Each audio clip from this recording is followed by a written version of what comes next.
ఐబొమ్మ రవి కాదు ఇమ్మడి రవి ఇప్పుడు సోషల్ మీడియాలో ఠాగూర్ సినిమాలోని చిరంజీవి రేంజ్కు ఇతన్ని చూపిస్తున్నారు. ఈరోజు మనం మాట్లాడబోయేది మన సమాజంలోని చాలా మందిని ఆకర్షించిన ఒక ప్లాట్ఫారం గురించి. అదే ఐబొమ్మ.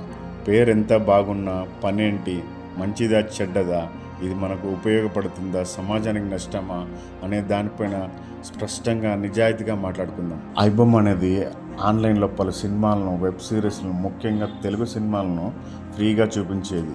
కానీ ఇది ఒక అధికారమైనది కాదు, ఇది ఒక పైరసీ వెబ్సైట్. ఐబొమ్మ నిర్వాహకుడు ఇమ్మడి రవిని హైదరాబాద్ సైబర్ క్రైమ్ పోలీసులు అరెస్ట్ చేశారు.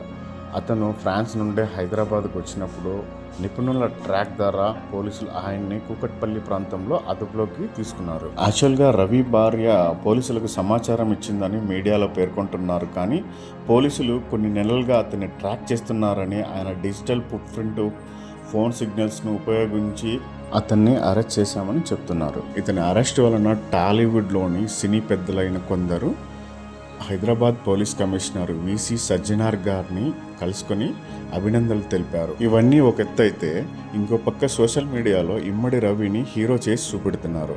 ఇది ఎంతవరకు నిజమో, అతను సినీ పరిశ్రమకు మోసం చేశాడు కానీ మధ్యతరగతి కుటుంబాలకు దగ్గరయ్యాడు అనే దాని గురించి మాట్లాడుకుందాం. ఒక పచ్చి నిజం చెప్పాలంటే మధ్యతరగతి కుటుంబాలు థియేటర్లకు చాలామంది దూరం అయ్యారనే చెప్పాలి. ఒకప్పుడు సినిమా రిలీజ్ అవుతుందంటే కన్నా ఊర్లలో పండగ వాతావరణము నెలకొనేది.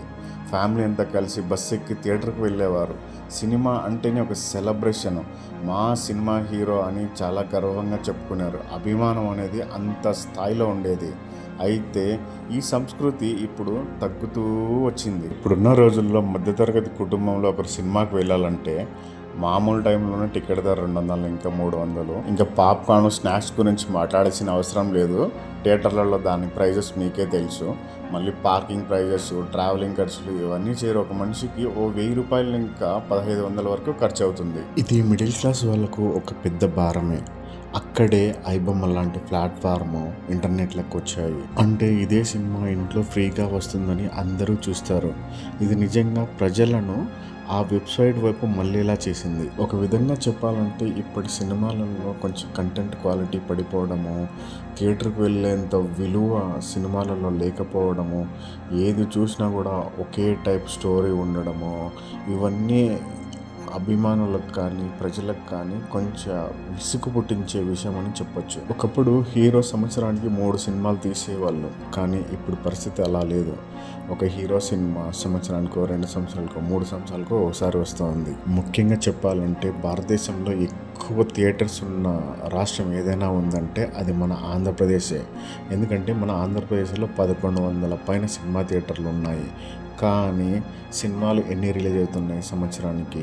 మన సినీ పరిశ్రమ ఇప్పుడు తెలంగాణలో ఉంది కాబట్టి తెలంగాణలో 500 చిల్లర థియేటర్లు ఉన్నాయి. ఆంధ్రప్రదేశ్లో 1100 థియేటర్లు ఉన్నాయి. కానీ సినిమాలు అన్ని థియేటర్లకు ఫిల్ అయ్యేలా సినిమాలు రావడం లేదనేది మాత్రం నిజం. ఒక విధంగా చెప్పాలంటే ఇప్పుడు సినిమాలన్నీ బడ్జెట్ మీద ఆధారపడి ఉన్నాయి. ఒక్కొక్క సినిమా తీయాలంటే 100 కోట్లు, 200 కోట్లు. కంటెంట్ లేకపోయినా కూడా గ్రాఫిక్స్ నమ్ముకొని సినిమాలు తీస్తున్నారు మన టాలీవుడ్లో. ఇన్ని 100 కోట్లు పెట్టి సినిమా తీయడం వల్ల టికెట్ రేట్లు పెంచమని ప్రభుత్వం మీద కూడా ఒత్తిడి తీసుకొస్తున్నారు.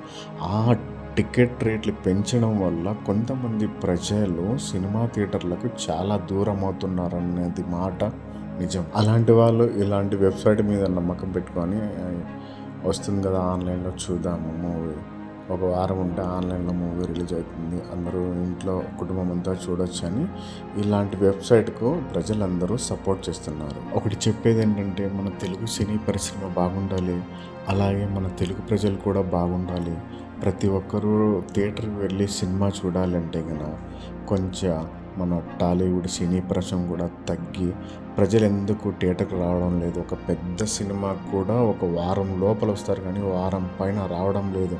ఎందుకు రావడం లేదని ఎవరన్నా ఆలోచిస్తారంటే మన సినీ పెద్దలు దాని గురించి ఎప్పుడు ఆలోచించారు. ఇంకోటి అంటే కొంతమంది ఎడ్యుకేటెడ్ పర్సన్స్ ఓటీటీ మీద అలవాటు పెరగడం, ఓటీటీ వల్ల ప్రజలు చాలా ఫీల్ అవుతున్నారు. ఇంట్లో సౌకర్యం పాస్ చేసి సినిమా చూడవచ్చు, సబ్ టైటిల్స్, ఎలాంటి ఖర్చు ఉండదు, నచ్చకపోతే మరో సినిమా వేసుకోవచ్చు.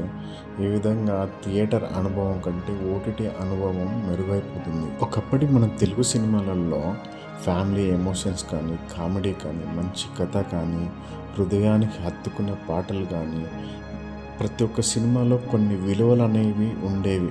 కానీ ఇప్పుడు అలా జరగడం లేదనేది మాత్రం నిజం అనిపిస్తుంది. ఎందుకంటే అశ్లీలం కానీ, కొంచెం హింస కానీ, ఐటమ్ సాంగ్ కానీ, బాడీ షో అప్ కానీ కొంచెం ఎక్కువ పెరిగాయని అనుకునేది మాత్రం నిజం. ఇవన్నీ ఫ్యామిలీ ఆడియన్స్ అందరూ కలిసి చూసే కాదు కొన్ని సినిమాలు అలా ఉన్నాయి మన కొన్ని సినిమాలలో. ఇప్పటి పరిస్థితులలో పెద్ద హీరో సినిమాలకు మాత్రమే ప్రజలు థియేటర్కి వెళ్తున్నారు.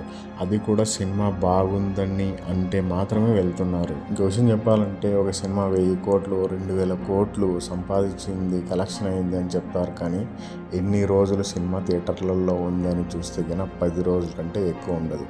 10 రోజులలో ఇన్ని కోట్లు సంపాదించవచ్చా అనే డౌట్ చాలామందికి రావచ్చు.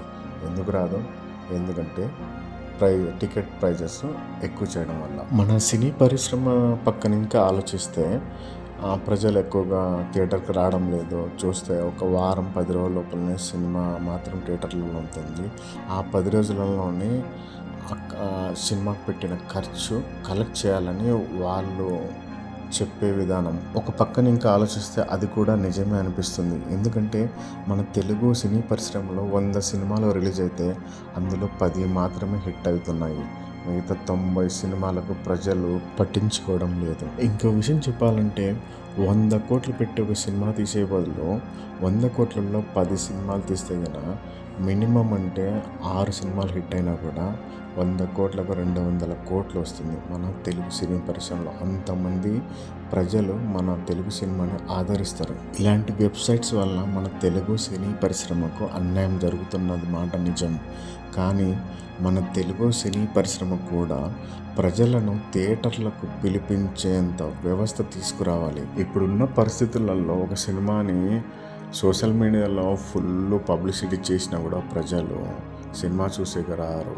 ఎందుకంటే సినిమాలో కంటెంట్ ఉంటే మాత్రమే థియేటర్కి వెళ్తారు, లేకపోతే థియేటర్కి వెళ్ళరు.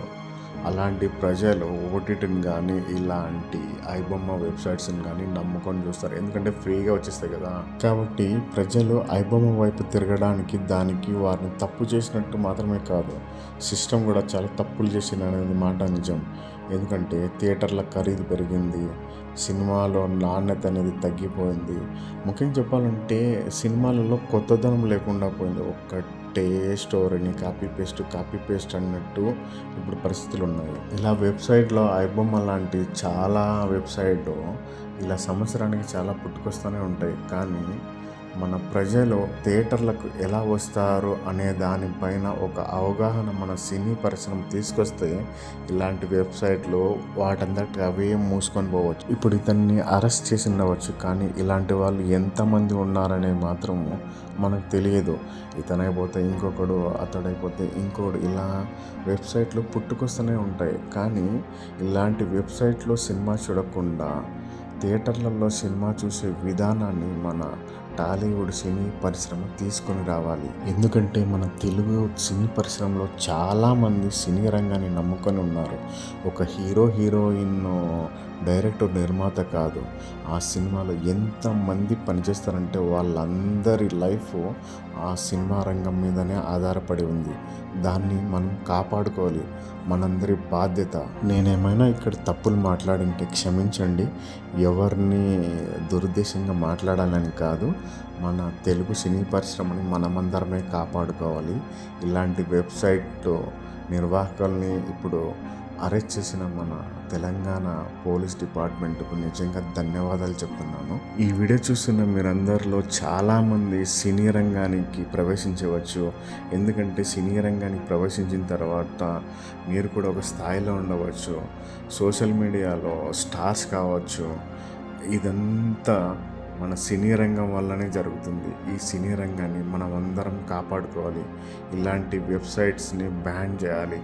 ఎందుకంటే ప్రజలే సపోర్ట్ చేస్తే ఇలాంటి రవిలు, ఇలాంటి ఐబొమ్మలు చాలానే పుట్టుకొస్తాయి. అప్పుడు మన సినీ రంగానికి చాలా నష్టం వాటిల్లుతుంది.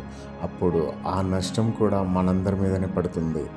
అందుకనే మన తెలుగు సినీ రంగాన్ని మనమందరం కాపాడుకుందాం. అలాగే మన తెలుగు సినీ పరిశ్రమ ప్రజల సౌకర్యాన్ని బట్టి వాళ్ళ ఆర్థిక పరిస్థితిని దృష్టిలో పెట్టుకొని ఈ సినిమాలు చేస్తే బాగుంటుందని కోరుకుంటున్నాను. ఏమైనా తప్పులు మాట్లాడంటే క్షమించండి. Thanks for watching this video. నేను మీ కామన్ మ్యాన్ పిట్టి.